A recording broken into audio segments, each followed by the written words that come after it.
Wakati chama cha demokrasia na maendeleo Chadema kiendelea kutangaza ajenda yake ya no reform no election, waziri wa nchi ya ofisi ya rais management ya utumishi wa umma na utawala bora George Simbachawene amesema madai ya chama hicho kutaka katiba mpya kabla ya uchaguzi mkuu wa mwaka huu hayatekelezeki kwa kipindi kilichobaki kuelekea Oktoba mwaka huu.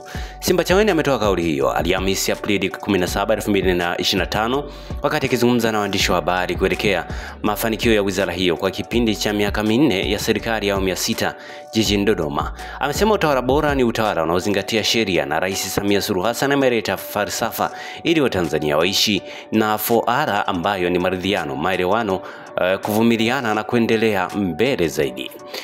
Tusahau yaliyopita, tuendelee mbele. Amesema falsafa hiyo imeleta mambo makubwa nchini ikiwemo kufanya marekebisho ya sheria ya uchaguzi na sheria ya vyama vya siasa ambayo ni makubwa. Pia wamebadilisha sheria na kuunda tume huru inayojitengenezea na kujitegemea ambapo mawazo yaliyotolewa na vyama vyote vya siasa, mchakato ambao waziri huyo alishiriki.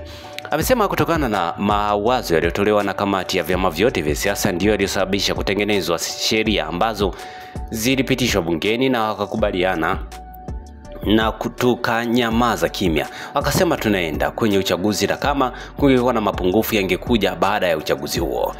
Kwamba pamoja na marekebisho haya, mbona sasa hatuoni kitu ambacho kimebadilika, lakini hatujaenda kwenye uchaguzi ndio tunaanza. Lakini wapo wengine ambao wamesema hawashiriki uchaguzi, sio kazi yangu kuwataka washiriki kwa sababu ni haki ya kikatiba.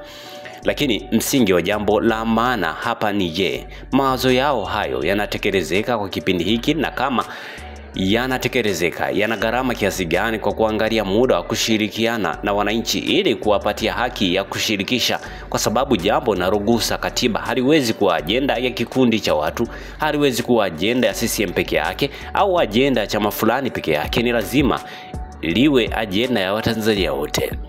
Je, katika kipindi hiki ambacho katiba yetu inasema uchaguzi ni Oktoba, tunaweza tukayafanya hayo yote ya kuwashirikisha wananchi wote? Kwa sababu ule mchakato wa katiba mpya ile ya wakati ule tulichukua mwaka mzima, sasa tunaweza tukafanya hayo.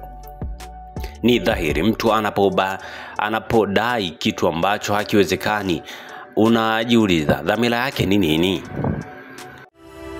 Asante kwa kuifuatilia Baharia TV. Usisahau kulike, kusubscribe, kucomment na kushare.